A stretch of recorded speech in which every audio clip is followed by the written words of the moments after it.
उसी समय वह पुण्य पाप की जंजीर से मुक्त हो जाए, फिर वह भगवान के हाथ का खिलौना बन जाएगा। बहुत सी बातें जीवन में ऐसी घटित हो जाती हैं जिनके संबंध में घटित होने के पश्चात जब हम विचार करते हैं तो समझ में आता है कि यह मेरे द्वारा किसी भी प्रकार से संभव नहीं था। इतना बड़ा काम हमारे जैसे साधारण मनुष्य के द्वारा कैसे हो गया? तो उस समय यह नहीं सोचना चाहिए कि मैंने अपने श्रम, अपने पुरुषार्थ या अपने सुकृत से ये किया। गीता जी में भगवान क्या कह रहे हैं? अहंकार विमूढ़ात्मा कर्ताहमिति मन्यते। पर जो साधु पुरुष होते हैं, सज्जन पुरुष होते हैं, वो किसी भी उपलब्धि का श्रेय स्वयं नहीं लेते हैं, वे उपलब्धि का श्रेय अपने पूज्य गुरुजनों को ही प्रदान करते हैं। इसमें एक बहुत बड़ी बात है कि स्वयं अहंकार से व्यक्ति बच जाता है। हमारे पूज्य गुरुदेव भक्तमाली जी कहते थे, अहंकार किसी काम में नहीं आता। महाराज जी कहते थे अहंकार किसी काम में नहीं आता। किस काम में आता है? तो महाराज जी कहते जैसे बनी बनाई खीर में कोई मिट्टी का तेल डाल दे, केरोसिन डाल दे, तो क्या होगा खीर का? है? खीर खाने की तो बात दूर रही, खीर सूंघने के योग्य भी नहीं रह जाएगी। ऐसे ही मनुष्य के जीवन की जितनी उपलब्धियां हैं विशिष्ट, उनमें वो तो खीर के जैसी हैं और उनको मिट्टी के तेल जैसा अग्राह्य बना देता है अहंकार। इसलिए अहंकार कभी नहीं करना चाहिए। और अहंकार से बचने का साधन यही है कि हम निरंतर गुरु गोविंद की कृपा का अनुसंधान करें। हमने जो कुछ किया भगवान की कृपा से किया। और देखिए ये बात बिल्कुल सत्य है, हम जो कुछ कर रहे हैं वो भगवान के अनुग्रह से ही कर रहे हैं। उपनिषद में एक आख्यायिका है कि त्रिलोक विजय का अभिमान देवताओं को हो गया था, तो भगवान ने कृपा पूर्वक उसे नष्ट करना चाहा और एक विलक्षण तेजोमय यक्ष के रूप में भगवान प्रकट हो गए। और इंद्र को बड़ा कौतूहल हुआ कि है क्या चीज, इतनी विचित्र क्या है। तो सबसे पहले उन्होंने कहा भाई कौन पता लगाएगा इसका? अग्नि बोले हम लगाएंगे, क्योंकि अग्निम ईड़े पुरोहितम, ये तो पुरोहित हैं। सबसे पहला ऋग्वेद का मंत्र अग्नि शब्द से ही आरंभ होता, अग्निम ईड़े पुरोहितम देवस्य ऋत्विजम। तो ये जातवेदा हैं, अग्नि है, अग्नि महाराज ने। उन्होंने वही अहंकार वाली युक्ति की। उस तेजोमय परमात्मा ने पूछा कस्त्वम, तू कौन है? ये नहीं कहा कि महाराज जी आपका परिचय क्या, ये सब नहीं कहा। कस्त्वम, तू कौन है? तो वो तो बड़े अहंकार में गए थे अग्नि। उनको लगा कि हमारा बड़ा भारी अपमान हुआ। अग्नि बोले अरे तुम जानते नहीं हमको, जात वेदा, मैं अग्नि हूं। गुरुजी जात वेदा शब्द का बड़ा सुंदर अर्थ महाभारत में लिखा है। महाभारत में लिखा है वेदास्त्वदर्थम जातावई जात वेदा ततो ह्यसि। बहुत ऊंची बात। वेदाह त्वदर्थम जाताह, वेद हे अग्नि आपके लिए ही वेदों का प्रादुर्भाव हुआ, वेदों का प्राकट्य आपके लिए। क्योंकि वेदों का जो प्रयोगात्मक स्वरूप है वो यज्ञ के द्वारा ही चरितार्थ होता है, और यज्ञ अग्नि है, अग्नि स्वरूप ही तो है यज्ञ। चाहे स्मार्त यज्ञ करो तो, और श्रौत यज्ञ करो जिसमें वषटकार का प्रयोग होता है वो श्रौत यज्ञ होता है, जिसमें स्वाहाकार का प्रयोग होता है वो स्मार्त यज्ञ होता है। श्रौत स्मार्त किसी भी यज्ञ में अग्नि स्थापन होता है। इसलिए वेदों का प्रादुर्भाव अग्नि के लिए। जात वेदास ततो यसी, वेदास त्वदर्थम जातावई जात वेदास ततो ह्यसि। आपके लिए वेदों का प्रादुर्भाव हुआ है अग्नि, आप जात वेदा हो। क्या कर सकते हो तुम? अरे बोले क्या नहीं कर सकते, हम सारे तीनों लोगों को जला के खाक कर सकते हैं। तो भगवान ने एक कथा आपको सुन रखी होगी आप लोगों ने। भगवान ने एक छोटा तिनका, सूखा तिनका सामने डाल दिया बोले इसको तुम जला के दिखाओ। अग्नि ने अपनी संपूर्ण सामर्थ्य का प्रयोग किया, वो तिनके को जला नहीं सके। जलाने की बात क्या चले, गरम नहीं कर पाए उसको। कम से कम गरम तो कर देते। एकदम लज्जित होके अग्नि चले गए। वायु आए, कस्तम तू कौन है? बोले मातरिस्वा, मैं वायु मातरिस्वा। अच्छा क्या कर सकते? बोले बलवानों में मैं सबसे बलवान हूं, प्रचंड प्रभंजन हूं, सारी धरती को सूखे पत्ते के समान उलट सकता हूं, बड़े बड़े पहाड़ों को सूखे पत्तों के जैसे उड़ा सकता हूं, इतनी सामर्थ्य मुझ में। अरे बोलिए धरती पहाड़ पीछे उड़ाइयो, ये तिनके को उड़ा के दिखाओ, तिनका नहीं उड़ा सकता। सब देवता जब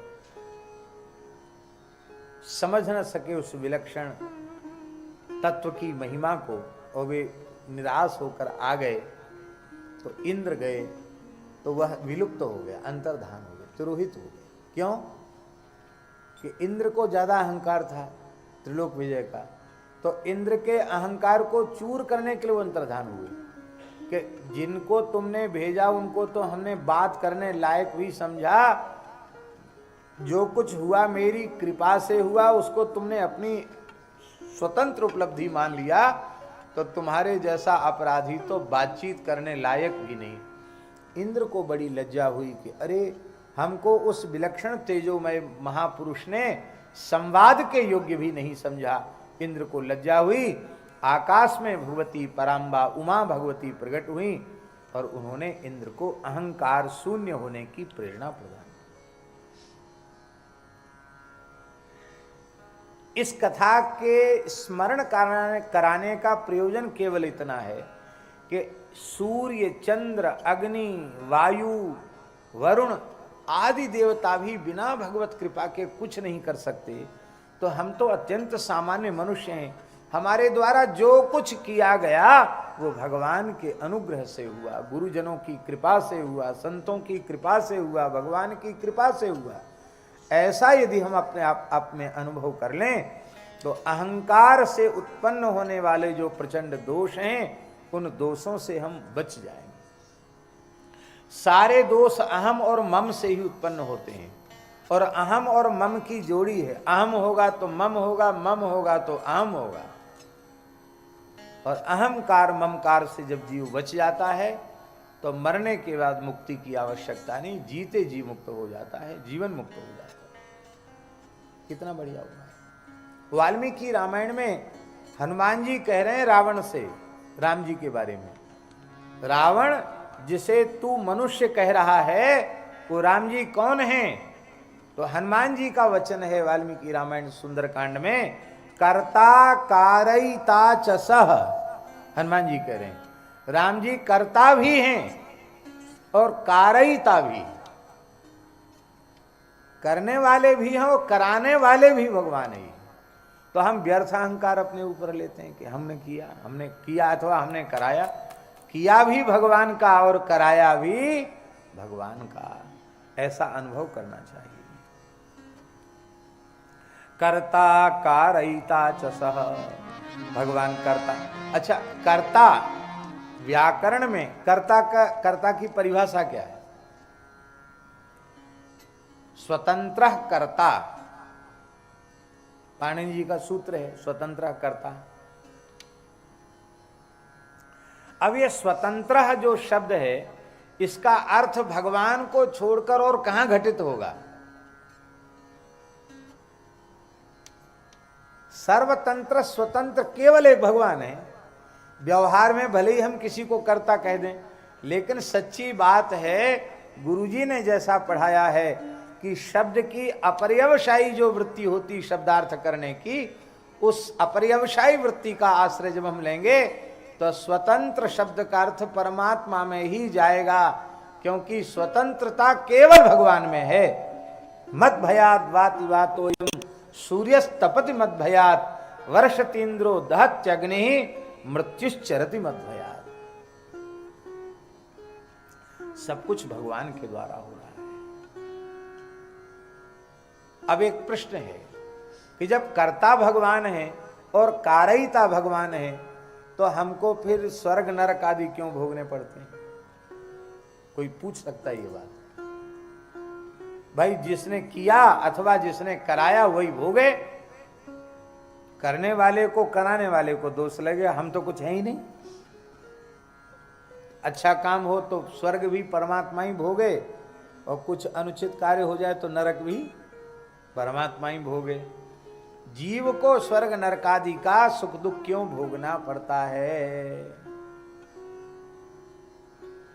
बड़ा जटिल प्रश्न है ये, और इसकी आड़ में लोग बहुत ऊटपटांग काम करते हैं। लोग कहते हैं अरे ये सब करने कराने वाले भगवान है, भगवान की इच्छा से कर दिया। ऐसा भी लोग कह देते हैं करने वाले लोग। पत्ता भी बिना भगवान की इच्छा के नहीं हिलता, तो जो कुछ हुआ भगवान की इच्छा से हो गया।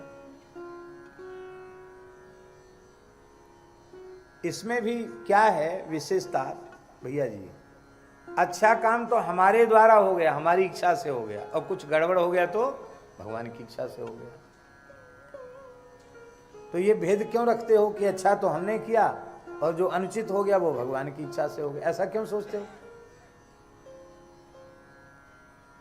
सच्ची बात यह है कि जिस क्षण जीव हृदय से यह स्वीकार कर लेगा कि भगवान कर्ता भी हैं और कारयिता भी हैं, उसी समय वह पुण्य पाप की जंजीर से मुक्त हो जाए। फिर वह भगवान के हाथ का खिलौना बन जाएगा, भगवान के हाथ का उपकरण बन जाएगा। फिर भगवान ही उसके शरीर के द्वारा कार्य करेंगे, वह व्यक्ति कार्य करने वाला नहीं होगा। महापुरुषों के द्वारा भगवान ही काम करते हैं, भगवान का उपकरण बन जाते हैं महापुरुष, और भगवान उनके द्वारा बड़े बड़े कार्य कर देते हैं। पुण्य पाप के बंधन में नहीं रहते। इस प्रकार का जैसे विश्वास है कि भगवान कर्ता भी हैं और कारयिता भी हैं, ऐसा विश्वास जिस भाग्यशाली जीव को हो जाता है, निषिद्ध आचरण जागृत की तो चले क्या, स्वप्न में भी उसके द्वारा निषिद्ध आचरण नहीं होगा।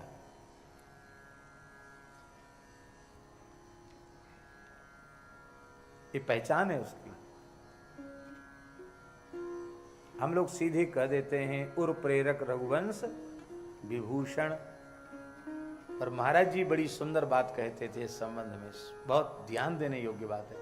महाराज जी कहते थे कि लोमस जी जैसे जो जीवन मुक्त महात्मा हैं, उनके हृदय में उर प्रेरक रघुवंश विभूषण हैं।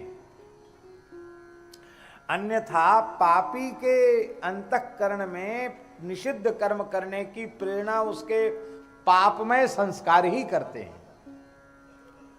और पुण्यात्मा के भीतर पुण्य कर्म करने की प्रेरणा उसके पुण्य के संस्कार ही करते हैं। पर जो भगवान के भक्त पूर्ण ज्ञानी हैं, पूर्ण भक्त हैं, जो पुण्य पाप के बंधन से मुक्त हो चुके हैं, ऐसे महात्मा वे जो कुछ करते हैं वो भगवान की प्रेरणा से करते हैं। इसलिए उर प्रेरक रघुवंश विभूषण ये लोमस जी जैसे संतों के लिए है। और ये भी उन्हीं के लिए है। उमा दारू योषित की नाई, सबहि न चावत राम गुसाई। वो भी उन्हीं के लिए है जो भगवान के हाथ की कठपुतली बन गए हैं। भगवान के हाथ की कठपुतली नहीं बने तो तुमको जो तुम करोगे वही तुम्हें भोगना पड़ेगा। कबीरा तेरी झोपड़ी गलकटियन के पास, जो करेगा सो भरेगा, तू क्यों होए उदास। जो करेगा उसको भरना